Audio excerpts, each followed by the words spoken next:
Baal Shem Tov taught that the power of prayer is so great that even the simplest Jew, when he's praying, can connect to the Holy One, blessed be He. One time, the Baal Shem Tov was walking out in the countryside, as he often did.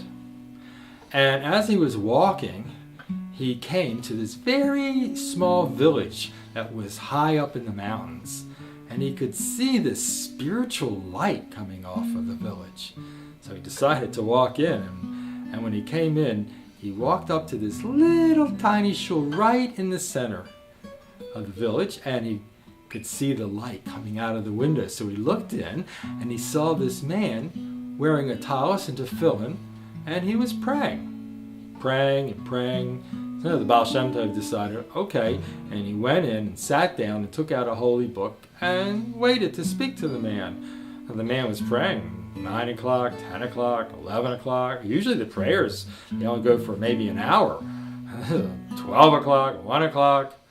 Finally, the man stopped praying. He took off his talis tefillin, and they introduced themselves. Shalom Aleichem, peace be to you, Aleichem Shalom.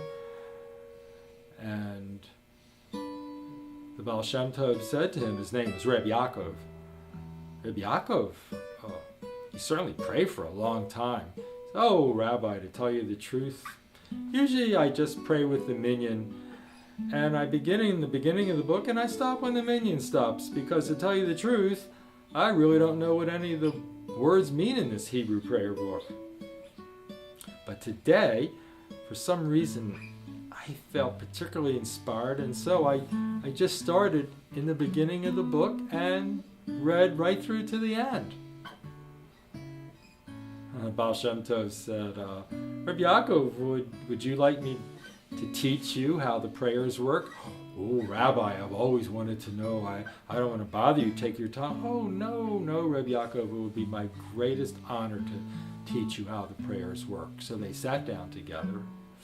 And the Baal Shem Tov put a piece of paper after the morning blessings, and then wrote down morning blessings, and then the morning prayers, and before eating, after eating, the afternoon prayers, the evening prayers, what you say before you go to sleep, prayers on the Sabbath, the different holidays.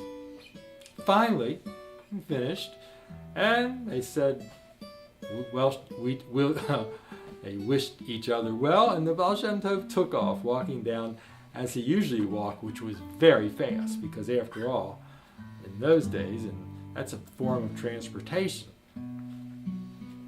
And Reb Yaakov, he was so happy. He was holding the prayer book. He was dancing and dancing around. He was laughing. He couldn't believe it. It was so great. And all of a sudden, he dropped the prayer book. All the little pieces of paper scattered around. Oh, he was so upset. He picked up the pieces of paper and he was holding them with his prayer book, and he was thinking, what should I do? How can I go ask the rabbi to put them back in? You just spent all this time with me, but on the other hand, how can I not? I've always wanted to know. So finally he decided, and he took the prayer book with the paper and he started walking as fast as he could down that road that the Baal Shem Tov had walked down. By this time, he couldn't even see the Baal Shem Tov. And he was walking as far as he could, and fast as he could, and finally, he came up on top of a rise in the road, and far out, way out there, he could just barely see the Baal Shem Tov. Still, and he kept walking and walking, he was walking and walking, and finally he came up to another rise, and he looked, and he could see the Baal Shem Tov follow the road right into a forest. And so, Reb Yaakov, he walked through the forest too. And when he finally came out to the other side, he was standing on a cliff overlooking a wide river, raging river. And the Baal Shem Tov was standing on the bank right along the side of the river. Reb Yaakov, I've got him now. And he started to walk down. He saw the Baal Shem Tov take off his girdle, his prayer belt, and lay it out and walk across on top of the river on this prayer belt.